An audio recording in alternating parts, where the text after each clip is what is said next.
오늘 우리가 읽은 말씀은 아말렉이라고 하는 족속이 이스라엘을 공격해 와서 벌어진 싸움을 이야기하고 있는 내용입니다. 출애굽기 17장을 우리가 오늘 봤는데요. 이제 20장에 가게 되면 시내산에서 받은 10계명의 이야기가 나오죠. 그러니까 애굽에서 출발하고 나서 시내산까지 오는데 한 3개월 정도가 걸립니다. 그리고 나서 시내산에서 1년을 넘어서 한 12개월을 넘어서 한 15, 6개월 정도 이렇게 체류를 하게 됩니다. 그곳에서 10계명도 받게 되고 또 그 외에 다른 율법도 받게 되고 또 하나님의 명령에 따라 성막을 제작하게 되고 또 아론을 비롯한 아론의 아들들 그리고 레위인들 가운데서 선발된 이들이 대제사장과 제사장으로 임명이 되어져서 이 이후에 어떻게 하나님을 섬길까 그 모든 일들을 듣고 배우고 숙지하는데 1년 넘는 세월이 걸립니다. 그리고 나서 이제 가나안에 가까이 갔다가 이제 민수기에서 그 안타까운 가데스 바네아에서 12명의 정탐꾼을 40일 동안 보냈다가 10명이 불신앙적인 보고를 하게 되므로 40년 동안 광야를 유랑하게 되는 안타까운 일이 벌어지죠. 근데 오늘 우리가 읽은 이 본문은 그 시내산에 도착하기 전에 벌어진 일이다 하는 거예요. 시내산을 지나서 시내산에서 1년 넘는 세월 지나서 가데스 바네아에서 하나님 앞에 여호수아와 갈렙에는 전부 다 불신앙적인 태도를 가졌기 때문에 하나님 앞에 벌받은 결과로 아말렉 족속이 쳐들어오는 게 아니다 하는 거예요. 우리가 여기서 먼저 알아야 될 것은 우리의 인생을 살아가다가 누군가 나를 공격하고 비방하고 비난하고 모욕하고 조소하는 그런 일들은 내가 꼭 뭘 잘못해야만 그런 일이 벌어지는 게 아니다 하는 거예요. 가나안 땅에 들어간 이후의 삶을 천국이라고 얘기할 수는 없어요.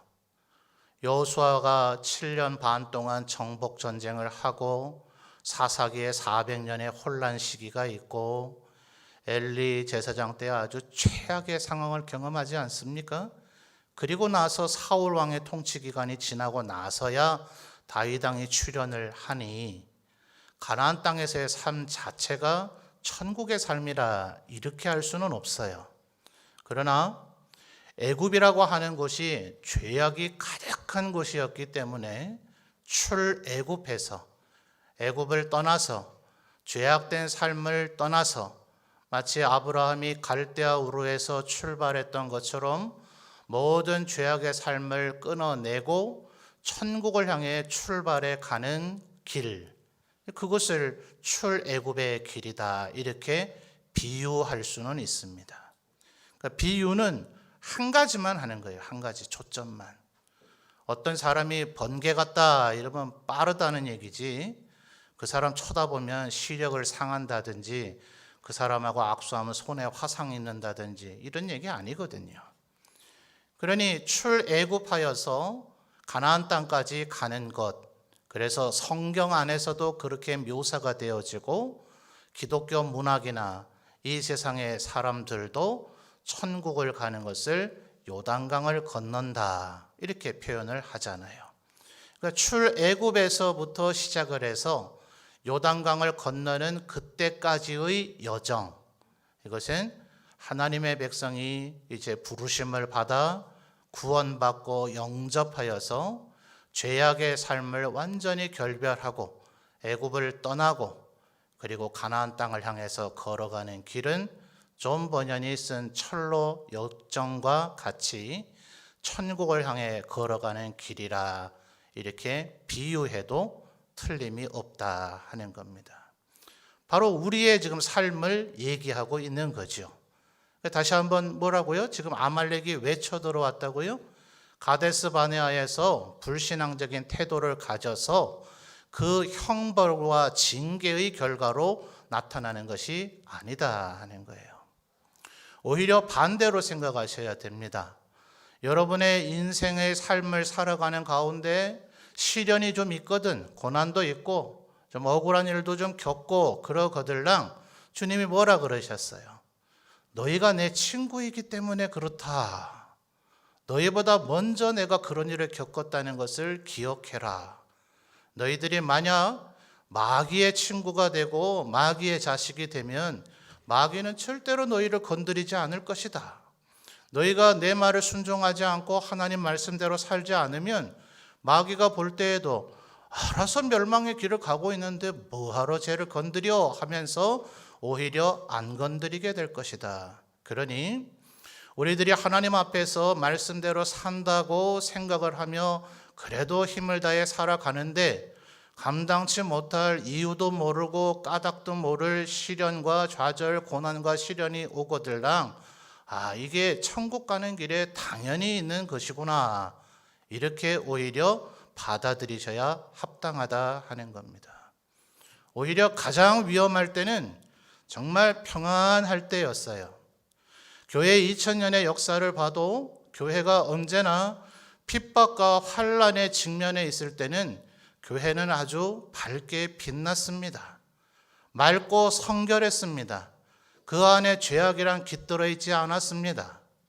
오히려 살만하다, 먹고 살만하다, 평탄하다, 안전하다, 하하호호 즐기고 놀 수 있겠다 싶을 그때가 2000년의 교회 역사를 보면 가장 부패하고 하나님 앞에 바르지 못한 모습을 가졌었더라 하는 것을 기억해야 됩니다.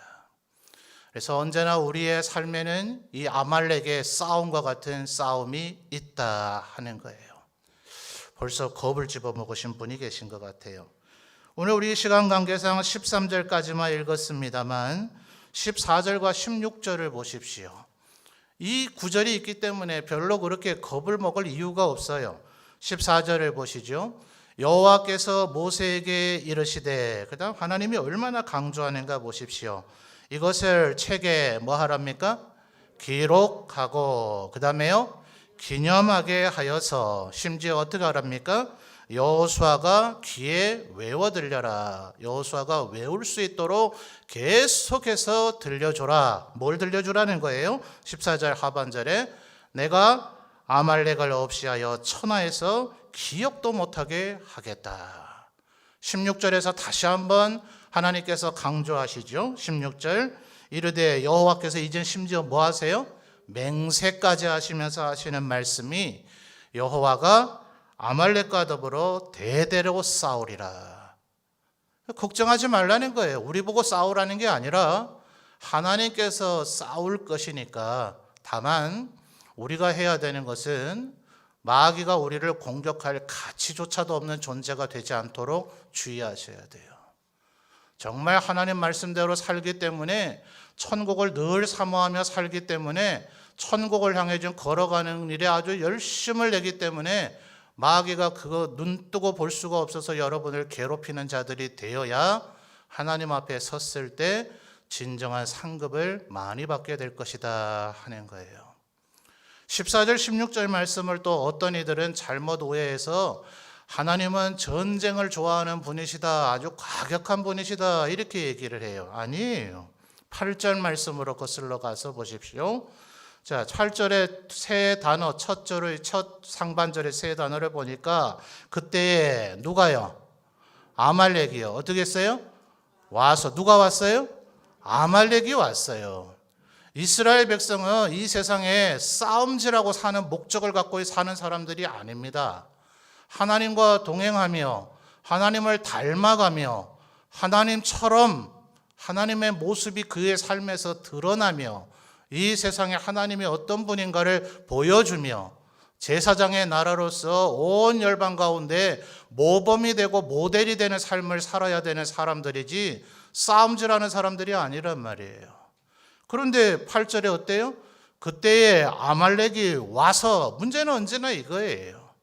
아말렉이 와서 싸움을 거니 하나님께서 그냥 두지 않으시고 내 백성 건드리는 자는 내가 절대로 그냥 두지 않겠다. 오늘 갑자기 하시는 말씀입니까? 아니요. 이미 400년도 전에 창세기 12장 2절에서 3절까지 이들의 조상 아브라함을 부르셨을 때에 그때부터 이미 약속하신 겁니다. 내가 너에게 복을 줄 것이고 너를 축복하는 자는 내가 덩달아 복을 주겠지만 너를 저주하거나 너를 건드리는 자는 내가 결단코 그냥 두지 않으리라. 하나님께서는 그 약속을 아브라함 때에도 바로와의 관계에서 또 블레셋의 왕 그랄의 왕 아비멜렉과의 관계에서로부터 시작을 해서 이삭, 야곱, 요셉 그 뒤에 이 모든 하나님의 백성들에게 이르기까지 그분의 약속을 신실하게 지키셨더라 하는 거예요. 칼빈은 이것을 그래서 가르쳐서 교회가 해야 할 영적인 싸움이라고 얘기합니다. 여러분, 그래서 요한계시록에 보면 이제부터 주 안에서 자는 자들에겐 안식이 있다.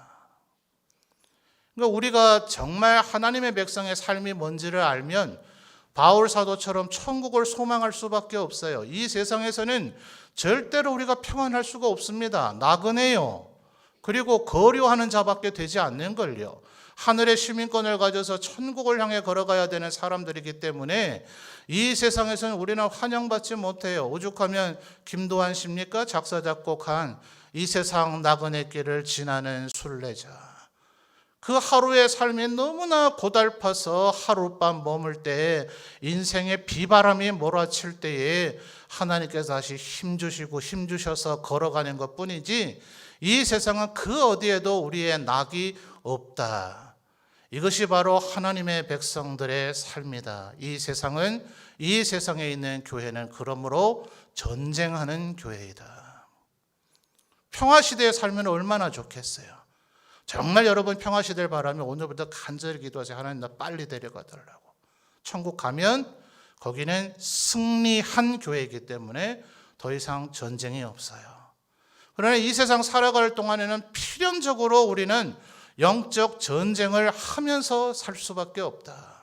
우리의 눈에 지금 보여지는 이 가시적인 교회는 가라지도 섞여 있고 하기 때문에 심지어는 교회 안에서조차도 영적인 성결과 순결을 이루기 위한 영적인 싸움이 우리에게 있을 수밖에 없다. 하나님 나라에 가서 우리의 눈에 보이지 않는 분명히 이들 가운데 하나님의 백성의 실체가 있을 것인데 우리의 눈에는 그게 누구인지 알아볼 수가 없기 때문에 불가시적 교회라 그래요. 우리 눈에 보이지 않는다고요. 분명히 이 가운데 누룩 반죽 안에 밀가루 반죽 안에 누룩이 있는 것처럼 분명히 하나님의 나라가 이 안에 존재하고는 있으나 그게 누구인지 이 세상에서는 우리의 눈에는 보이지를 않아요. 그래서 천국에 이를 때까지 가시적 교회가 우리의 눈에 보이지 않기 때문에 불가시적 교회 속에서 우리는 천상에서 승리한 교회에 도달할 때까지 이 세상에서는 영적 전쟁하는 이 싸움을 싸울 수밖에 없다. 그래서 16절에 하나님께서 하시는 말씀이 아말렉과 더불어 그다음 뭐라 얘기하셨어요? 대대로 싸우리라 하시는 말씀의 의미가 여기에 있는 거예요. 실제로 사울 왕이 좀 불순종하기는 했지만 대부분의 아말렉 족속은 그때 죽였어요. 그런데 그들의 왕 아각을 사울 왕이 죽이지 않고 살려와서 늘 자기 밥상 밑에 개처럼 밑에 밥상 밑에 주워 먹게 하려는 그런 의도를 가졌겠죠. 사사기 앞에 보면 아도니 베섹이라 하는 사람이 무려 70명이나 되는 왕들을 정복해가지고 엄지손가락 엄지발가락 다 잘라버리고서는 밥상 밑에 개처럼 던져주면 주워 먹도록 하면서 내가 이 수많은 왕들을 정복한 대단한 왕이다, 니들 잘 봐라 이러면서 이제 평생을 살아오고 있었던 거예요. 고대 왕들은 그렇죠. 그래서 여호야긴 왕도 바벨론의 포로로 잡혀갔지만 죽임을 당하지 않고 살아남아 있다가 이스라엘 백성들이 포로에서 귀환하기 전에 그를 감옥에서 풀어내서 다른 왕자들처럼 왕의 밥상에 앉아 함께 먹게 했다 하는 얘기가 열왕기 끝자락에 보면 나오는 이유도 거기에 있는 거예요. 그러니까 사울 왕도 그렇게 불순종을 해가지고 아각을 죽이지 않고 데려오니 사무엘 선지자가 책망하죠. 하나님이 명령을 그대가 지키지 않았으니 제사보다 순종이 낫거늘 하면서 사울 왕 보는 앞에서 그 아각을 쳐 죽여버립니다. 그런데도 불구하고 이 아말렉 족속이 살아남아 있어요. 그래서 심지어는 바벨론의 포로로 잡혀가 있는 그 모르드게와 에스더 왕후 때에 이스라엘 백성을 몰살시키려고 했던 그가 바로 이 아말렉 족속의 후손입니다.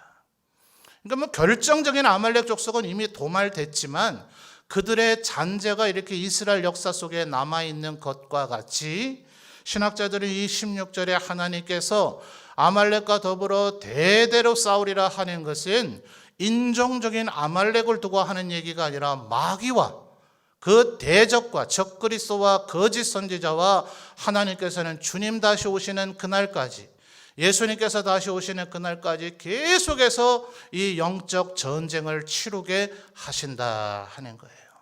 그러니 이것은 우리가 피해갈 수 있는 일도 아니고 필연적인, 하나님의 백성이라면 필연적으로 겪으며 살아가야 될 일입니다. 근데 여러분 다시 한번 기억하십시오. 하나님께서 이미 승리하신 줄 믿습니다. 예수님께서 그래서 뭐라고 얘기하셨어요? 너희를 괴롭히거든 너희가 내 친구라서 그런 줄 알라. 그러나 담대하라. 내가 세상을 이미 이기었노라. 아멘입니까? 그러니까 우리는 개선 장군의 군대의 승리한 군대로서 이 전쟁에 참전하는 거예요. 전쟁에 부름받은 모든 병사들이 두려움을 갖습니다. 과연 나가서 승리할 수 있을 것인가? 패배해서 포로로 잡히진 않을까? 전사하진 않을까? 혹은 부상을 당해서 평생 장애인으로 살아가게 되지는 않을까? 이 두려움 속에 그 누구라도 아무리 훈련된 전사를 할지라도 두려움에 빠지게 되어져 있어요. 그런데 이미 승리가 확정되었다면, 승리했기 때문에 가서 패잔병들만 이제 정리하면 되는 거예요. 그리고 전리품들이 곳곳에 널려져 있어요. 그 전리품을 잘 수집하고 패잔병들을 그저 정리하는 일에 공을 세운 자들은 하나님께서 어마어마한 공을 주신대요. 이 전쟁에도 못 나가면 바보죠, 바보. 하나님께서는 우리에게 못 이길 전쟁에 싸우라는 것 아니라 예수 그리스도께서 이미 십자가에서 승리를 거두시고는 우리에게 승리한 이 전쟁에 이제라도 참전해라. 2차 세계대전 때 소련 놈들이 그런 못된 짓 했다 그러지 않아요? 일본이 이미 다 원자폭탄 맞아서 패망했는데 그때까지 그냥 몸살이고선 피해 안 입으려고 가만 이렇게 관망하고 있다가 일본이 항복할 날짜가 이제 며칠 안 남았다 싶으니까 그때 선전포고 해가지고 승리군으로 동참을 했다 하는 2차 세계대전의 일화가 있지 않습니까? 하나님께서 이미 승리를 거두셨고 그 승리한 군대의 일원으로 우리를 참여하라 하시는 것이 우리의 영적 싸움의 모델이다 하는 겁니다. 그래서 오늘 우리가 읽은 이 단락의 말씀은 구약의 모델일 뿐만 아니라 신약과 오늘날의 교회 시대까지 이어지는 모든 하나님의 백성들이 이 세상을 살아가는 동안 예수 그리스도께서 재림하시기 전까지는 우리가 필연적으로 겪어야 될 영적 싸움에서 우리가 날마다 승리하며 이기는 비결이 여기에 있다 하는 거예요. 여러분 이걸 아십니까? 전쟁은 승리했을지라도 전투에서는 패배할 수 있어요. 이미 전쟁은 승리했습니다. 모든 전쟁은 이제 끝났어요. 그래서 뒷정리만 하면 돼요. 그런데 멍청하게 굴면 내가 지금 담당하는 패잔병 정리하는 영역의 전투에서 나는 전사할 수 있다 이 말이에요. 그러니 오늘 우리가 읽은 이 말씀을 가지고 우리가 어떻게 하면은 이 손쉬운 오히려 승리의 군대로서 면류관을 씌워주실 이 전쟁에서 이 전투에서 우리가 피해를 당하지 아니하고 어떻게 하면 승리와 영광과 면류관을 쓰게 될 것인가, 그 비결을 익혀나가시는 우리 성도들이 되시기를 바랍니다. 자, 10절 말씀을 보니 세 사람의 이름이 등장하죠. 누굽니까? 모세와 아론과 훌은 어디로 가요? 산 꼭대기로 가고, 여호수아는 어디 있어야 됩니까? 13절을 보니 여호수아는 칼을 들고 들판에서, 그리고 전사들과 함께, 그리고 아말렉과 실제로 싸우는 일을 해야 되더라 하는 거예요.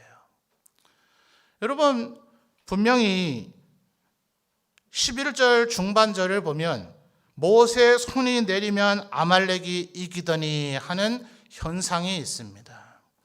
요게 뭐 1초 단위로, 5초 단위로, 1분 단위로 이렇게 왔다 갔다 하겠어요? 그냥 이스라엘이 조금 죽임을 당하고 피해를 당하는 상황이 벌어질 때도 있었던 거죠. 자, 그때에 만약 모세와 아론과 훌이 안 되겠다, 우리 3명이라도 힘을 보태자 하면서 칼을 들고 산 밑으로 내려갔다면 꼴이 어떻게 되겠어요? 산 위에서 계속해서 서 있어야 되고 두 팔을 들어 올려야 되는 모세와 아론과 훌의 역할은 거기에 있단 말이에요. 그 자리를 이탈하면 안 되고, 그 역할을 중단하면 안 되고, 그 역할을 포기하지 않고 거기에 있어야 이것이 승리하는 군대가 되는 것이지, 이스라엘이 지금 위기에 처한 것 같다, 군사들의 좀 전략이 힘이 군세가 좀 약한 것 같다, 우리 노인네 3명이라도 힘 보태보자 이러고 내려갔다는 다 같이 망하는 길밖에 되지 않는다 이 말이에요. 근데 11절을 다시 보니까 이 일이 지금 반복되고 나니 이제 깨닫게 됐죠. 처음에야 어떻게 될런지 잘 몰랐겠으나 11절, 12절을 겪고 나니 이제 아론과 훌이나 여호수아나 모든 이스라엘 사람들이 다 알게 된 거예요. 아, 모세 팔이 올라가야만 우리가 승리를 하는구나. 그러면 한 명의 팔이 올라가면 승리한다면 우리 모두의 팔이 올라간다면 더욱 승리하지 않으랴 하면서 여호수아와 모든 군대가 산꼭대기로 다 쫓아 올라오면 꼴이 어떻게 되겠어요? 됩니까? 안 됩니까? 그 또한 안 된다 하는 거예요. 모세는 모세의 역할이 있고, 아론과 훌은 아론과 훌의 역할이 있고, 여호수아와 또 여호수아와 함께한 전사들은 각자의 역할이 있어서 자기 자리에서 자기가 해야 될 역할을 제대로 해야 이 싸움이 승리를 이루는 것이지, 다른 사람이 하는 것이 좋아 보이고 그게 더 커 보이고 그게 중요해 보인다고 해서 그 일을 모두 다가 함께 할 수는 없는 것이다 하는 겁니다. 12절 하반절을 한번 보십시오. 12절을 보니 모세의 손을 붙들어 올렸더니, 자, 붙들어 올렸더니 라는 말은 그 전에 1초인지 5초인지 10초인지 1분인지는 모르지만 내려갔었던 때가 있었던 거 아닙니까? 맞죠? 그렇길래 붙들어 올렸더니 라는 표현하겠죠. 올라가 있으면 뭐 때문에 붙들어 올리겠어요? 내려갔었길래 붙들어 올렸다고 표현하는 거 아닙니까? 붙들어 올렸더니 그 손이 해가 지도록 내려오지 아니한지라. 그럼 끝났잖아요. 12절 게임 끝났잖아요. 그런데 13절을 보니 여호수아가 칼날로 아말렉과 그 백성을 쳐서 무찌르더라는 거예요. 모세의 손이 올라가 있어야 되는 것은 분명한 것이지만 또한 여호수아와 그 칼날이 가서 아말렉을 죽여야 이 전쟁이 끝나는 것이지 모세의 손만 올라가서 되는 것은 아니더라 하는 거예요. 그러나 이 전쟁이 다른 그 모든 전쟁과는 분명히 다른 모습이 있죠. 아무리 여호수아와 그의 군대들을 훈련을 시킨들 되겠어요? 여러분, 60만을 움직이는 일입니다. 60만. 보여요? 안 보입니다. 이스라엘의 직제를 나중에 장인 이도로가 그렇게 하면 당신 죽는다, 사위 모세에게 그렇게 얘기하죠. 하루 종일 이 60만 명이 넘는 사람들의 일을 어떻게 일일이 다 관여하려 하느냐 하면서 1000부장, 100부장, 50부장, 10부장의 제도를 세워서 그저 10명을 돌보게 하고 다스리게 하고 통솔하게 하면 된다 이렇게 얘기하는데 가장 상위 직제가 1000부장이에요. 여러분, 60만을 1000부장으로 통솔케 하려면 각 1000명당 1000부장 한 명씩 해서 1000부장이 몇 명 있어야 됩니까? 60만을 1000으로 나눠보세요. 몇 명 있어야 돼요? 1000부장만 600명이에요. 이게 통솔이 제대로 되겠냐고요. 우리나라 군대의 숫자와 거의 비슷하죠. 한미 방위조약에 따라서 한국군의 TO가 정해져 있어 우리 마음대로 군사 수를 늘리지도 못하는데 정확히 지금 몇 명인지는 제가 모르겠습니다. 대략 언제나 우리 60만이라고 알고 있죠.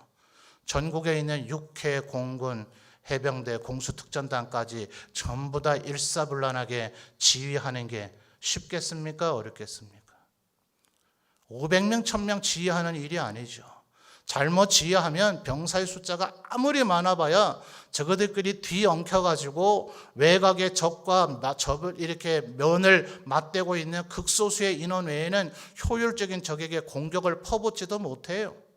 그러니 가장 급선무는 뭐라고 생각할까요? 여호수아의 입장에서 볼 때는 모세님 지금 우리에게 가장 시급한 것은 무장입니다. 무장. 우린 400년 동안 벽돌 쌓아 올리느라 단 한 번도 창이나 칼을 휘둘러 본 적도 없고 화살을 쏴본 적도 없고 제대로 된 무기가 우리에게 없습니다. 갑옷도 없습니다. 이거부터 빨리 급선무로 해야 됩니다. 아닙니다. 팀워크를 갖추기 위한 60만이 일사불란하게 움직일 수 있는 그런 훈련들을 해야 됩니다. 아니라는 거예요.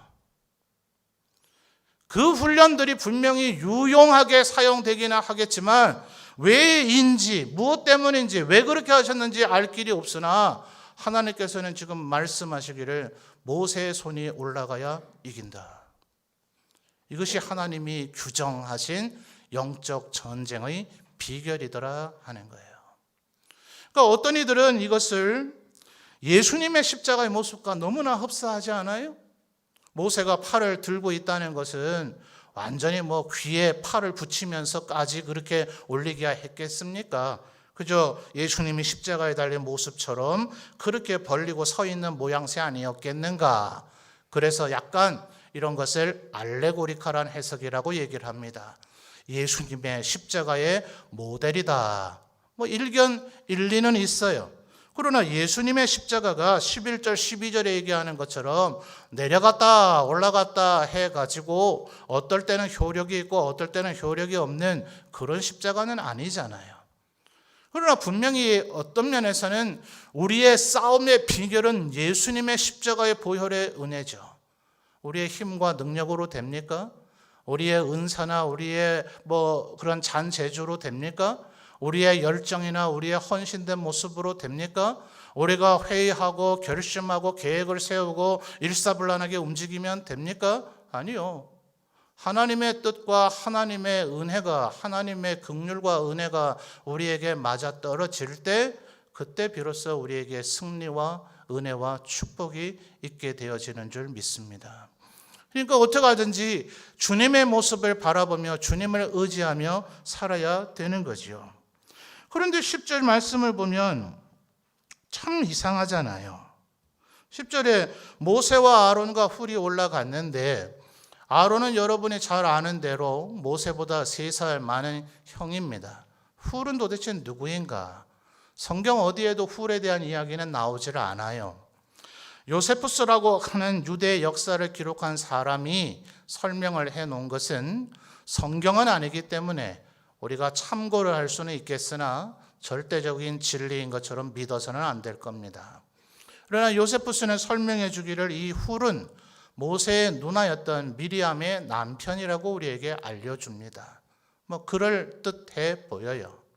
만약 요세푸스의 견해처럼 이 훌이 미리암의 남편이라면 모세가 나일강 물에 바구니에 담겨서 띄워질 때 그 누이 미리암은 바로의 딸이 이 모세 같은 바구니를 발견할 때까지 나일강에서 그 바구니를 따라갔었죠.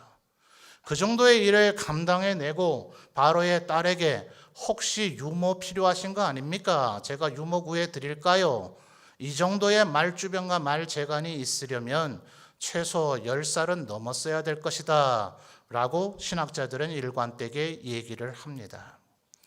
물론 남편이 더 나이가 어린 사람과 사는 분이 없는 것은 아니지만 평균적이고 보편적인 것은 남편이 나이가 더 많은 게 일상예죠. 그러니 아마도 훌은 미리암보다 나이가 더 많을 가능성도 있어 보이고 못해도 모세보다 10살이나 더 많았을 겁니다. 그러면 이 모세와 아론과 훌이 아니 이왕이면 하나님께서 3명이나 산꼭대기에 어차피 올라갔으니 교대로 좀 하라 그러시면 안 되나요? 모세가 좀 손 들고 있다가 힘들면 아론이 들고, 아론이 좀 힘들면 그 다음에 훌이 들고. 그런데 하나님은 그렇게 얘기하지 않으셨다는 거예요. 오직 누구요? 오직 모세의 손이 올라가야만 이 전쟁에서 승리할 수 있다라고 하셨다는 거예요. 더 놀라운 것은 10절에 보니 이 전쟁이 시작될 때 세 사람은 산 정상에 함께 올라갔습니다. 이것은 보편적인 지휘부의 위치입니다. 대부분의 전쟁에서도 통신망이 지금처럼 발달해 있지 않잖아요. 또 헬기 같은 것을 타고 높이 올라가서 볼 수 있다면 좋겠지만 한두 명도 아니고 60만이나 되는 대군이 전쟁을 치러야 된다면 지도자들, 왕들, 장군들 이런 지휘부는 필연적으로 높은 지대에서 관측하고 관망을 하게 되어 있습니다. 정확한 지휘부의 위치이죠. 그러니 양쪽 진영에서 상대방의 지휘부가 어디에 있는지 잘 압니다. 지도자, 왕과 장군만 죽이면 이 전쟁은 끝난다는 걸 알죠. 전세가 팽팽할 때야 그쪽에 접근하도록 두지를 않으니 접근할 수가 없지만 전세가 한번 기울기 시작하면 그곳은 제1의 목표 지역이 되어져 버립니다. 분명히 11절 하반절을 보니 모세의 손이 내려가자 아말렉이 이기는 순간이 분명히 있었습니다. 이때 아론과 훌은 모세를 팽개쳐 두고 도망가지 않았어요. 예수님께서 십자가에 달려 돌아가실 때 사도들 모두 다가 예수님을 팽개쳐 두고 도망간 것과 너무나 대조되지 않습니까? 우리가 영적인 전쟁에서 싸워 이기려면 힘들고 어려울 때 진정한 전우회가 발휘돼야 되는 거죠. 아론과 훌은 버리고 도망가지 않았을 뿐만 아니라 12절에 이 고안이 어떻게 나왔을까? 하나님은 분명히 모세의 손이 올라가야 된다고만 말씀하셨을 뿐 12절에서 돌을 가져다가 모세를 안치라든지 양쪽에서 너희들이 손을 붙잡아 주라든지 이런 얘기는 지시하신 적이 없는 것으로 신학자들은 봐요. 만약 하나님께서 이런 디테일하고 자세한 부분까지 지시를 하셨다면 9절, 10절 어간쯤에 12절의 이 모세 아론과 훌의 행동에 대한 이야기가 이미 명령이 되어져야 했을 것이다. 그렇게 보는 거예요. 11절의 상황을 통해서 이제 아론과 훌과 그리고 여호수아는 명백하게 알게 된 거죠. 이유 여하 수단 방법을 가리지 아니하고 모세의 팔이 올라가야만 우리 모두가 이긴다. 그러므로 이 일에 적극적으로 협력함으로 영적인 승리를 거두었더라 하는 겁니다. 하나님께서 우리에게 누구는 모세의 역할을 하고 누구는 아론과 훌의 역할을 하고 누구는 여호수아와 그의 군대 역할을 하라고 하나님께서 우리를 부르십니다. 바울 사도도 고린도전서 12장에서 14장까지 이렇게 얘기합니다. 모두가 사도가 될 수 있겠느냐? 모두가 병 고치는 자가 될 수 있겠느냐? 모두가 모든 은사를 다 가진 자가 될 수 있겠느냐? 하나님께서는 각각 그 쓰시는 대로 그들에게 은사를 주실 터이니 하나님이 부르시고 그 은사를 주신 대로 각각 자기의 역할을 잘 할 때 그 교회는 든든히 서가고 영적인 싸움에서 승리하며 아말렉과의 싸움에서도 승리하게 될 것이라고 성경은 일관되게 우리에게 이야기를 해주고 있더라 하는 것입니다. 우리의 생애가 마칠 때까지 우리는 여전히 영적인 싸움을 싸워야 될 것입니다. 때로는 홀로 싸워야 될 것이고 때로는 공동체를 이루어 싸워야 될 것입니다.